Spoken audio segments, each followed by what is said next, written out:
Hamzah bekerja untuk membantu penyandang disabilitas yang ada di sekitarnya. Kemudian Hamzah juga itu sangat menyenangkan kepada anak-anak yang ada di sekitarnya. Dia bisa memberikan motivasi kepada anak-anak remaja, memberikan motivasi kepada mahasiswa-mahasiswa bagaimana dia supaya dia bisa berjuang, dia bisa bekerja keras untuk meraih cita-citanya.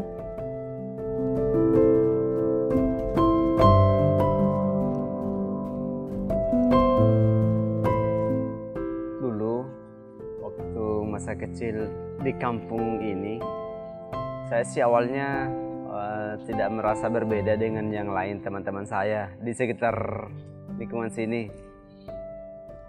Tapi itu akhirnya saya rasakan berbeda ketika semua teman-teman sepermainan saya itu sudah pergi sekolah dan saya tidak pergi sekolah. Nah, di pagi hari saya sunyi, saya sendiri. Suatu saat ada seorang guru sekolah luar biasa yang datang ke rumah mencari siswa yang tunanetra.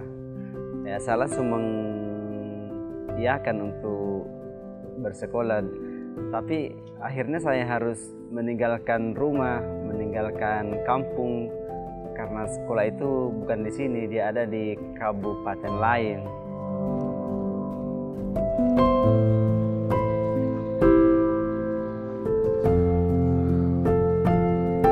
Setelah kuliah, saya selesai di Pertuni jadi pengurus.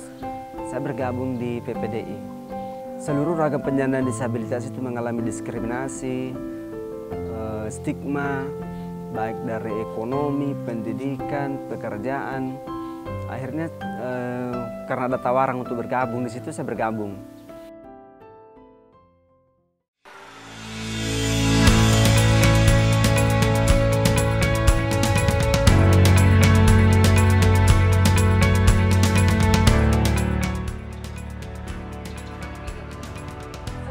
Nah, itu kan menunggu informasi peserta baru bisa X-Star Hotel.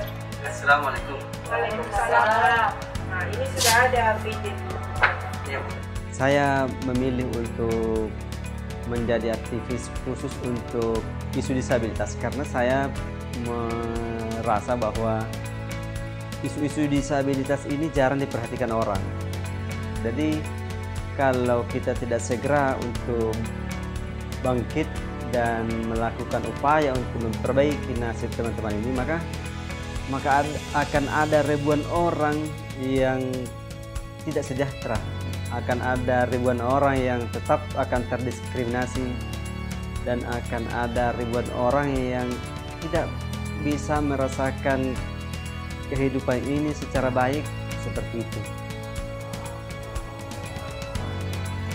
Pak Hamzah itu adalah penggagas berdirinya yayasan ini, terus dia juga memberikan banyak petunjuk dan motivasi terhadap kami sebagai teman-teman pengurus. Walaupun Pak Hamzah memiliki kekurangan, tapi Pak Hamzah itu memiliki wawasan yang sangat luas sehingga mampu membimbing kami meskipun dia itu berada jauh dari kami.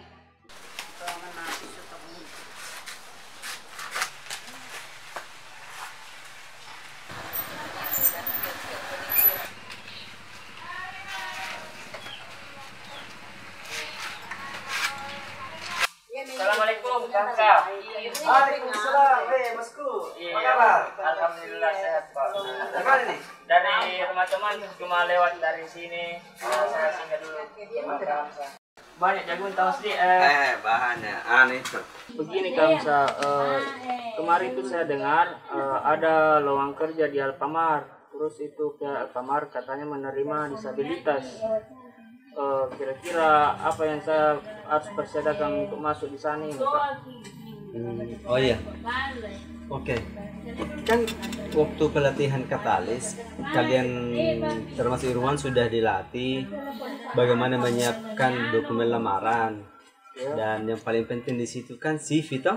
Iya, Kak. Iya, jadi kalau memang Irwan mau melamar di situ di Alfamart, ya siapkan dulu dokumen lamarannya, kemudian CV-nya, ya, begitu. Pokoknya Irwan sebagai calon tenaga kerja inklusi yang sudah dilatih, ilmu-ilmu yang dilatihkan pada saat pelatihan itu ini sekarang diterapkan, begitu Irwan. Oke, bos. Pemodelan katalis ini juga yang cukup menggembirakan sebetulnya. Itu ada respon yang cukup baik dari beberapa perusahaan. Ya, ada hotel yang mau menerima teman-teman penyandang disabilitas untuk magang di situ. Ada perusahaan motor yang mau menerima. Saya bersyukur sekali karena teman-teman sudah berjalan usahanya, berjalan kelompoknya. Dan harapannya kita adalah walaupun program LEAP berakhir di Bulukumba, kelompok ini tetap jalan. Setuju teman-teman? Setuju. Ya. Pemodelan kristal, bagaimana mendorong teman-teman yang sudah tidak memungkinkan untuk kita dorong masuk ke dunia kerja formal itu bisa melakukan wirausaha secara mandiri. Nah, makanya kita bentuk dia dalam bentuk kelompok-kelompok agar mereka saling menguatkan. Sepanjang proyek LEAP yang saya rasakan ini, perdanya Bulukumba juga sudah terbit di 2018. Kami masuk ke Bulukumba di awal 2019, tetapi penggunaan istilah itu mereka belum pindah. Mereka sebagian besar masih menggunakan istilah penyandang cacat. Selama kami ada di LEAP Bulukumba ini bersama dengan program LEAP, yang kami syukuri adalah istilah itu sudah terganti. Banyak orang sudah menggunakan istilah penyandang disabilitas atau difabel. Sesukses apapun kita dalam memperjuangkan sesuatu, kalau itu tidak ada penerusnya, itu menurut saya itu belum berhasil. Jadi kami berharap dan mengupayakan itu agar banyak penyandang disabilitas yang sadar dan mau bangkit dan berjuang lebih keras lagi dan berjuang lebih baik lagi.